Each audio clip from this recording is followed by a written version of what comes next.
questions about the FBI's tracking of the older suspect here who's now dead and whether something was missed?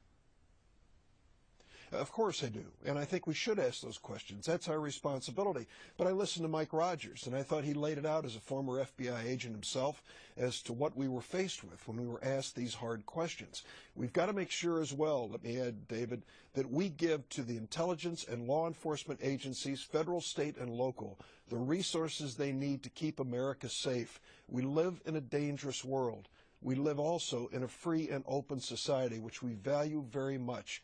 In order to keep Americans safe at the marathon, at every other public event, we need to invest the resources that are necessary for law enforcement. Is that a call, in fact, for a reexamination of whether additional resources are needed to look at homegrown terror and the potential for smaller bore attacks that can only be deterred by the strength of law enforcement and an engaged citizenry?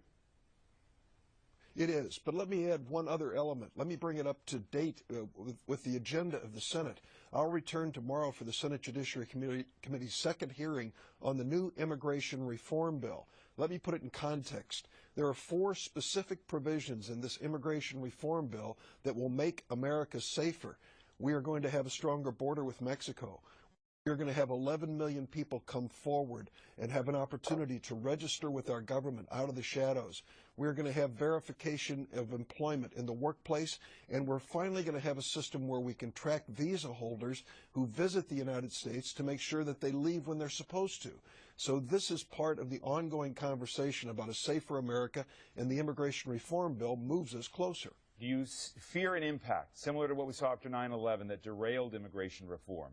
Already you've heard Senator Grassley talk about, loopholes in the immigration system, whether, leniencies of student visas. Are there going to be concerns here related to the Boston attacks that you think impact the immigration debate? I'll just put it on the line, and I've been involved with the 8 senators who have put this bill together, Democrats and Republicans. The worst thing we can do is nothing. If we do nothing, leaving 11 million people in the shadows, not making our borders safer, not having the information that comes from employment and these visa holders, we will be less safe in America. Immigration reform will make us safer, and I hope that those who are critical of it will just come forward and say what their idea is. We've come up with a sound plan to keep this country safe. And your response to Senator Graham and McCain and Ayotte and others who say, treat him as an enemy combatant. I want to make sure I nail you down on that point. You oppose that. You bet.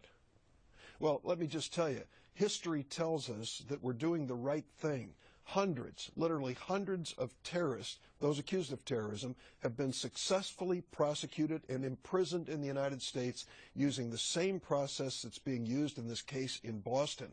The handful, Liz Cheney and others, who are calling for military commissions have to explain to us why since 9/11 only 6 times have we used military commissions.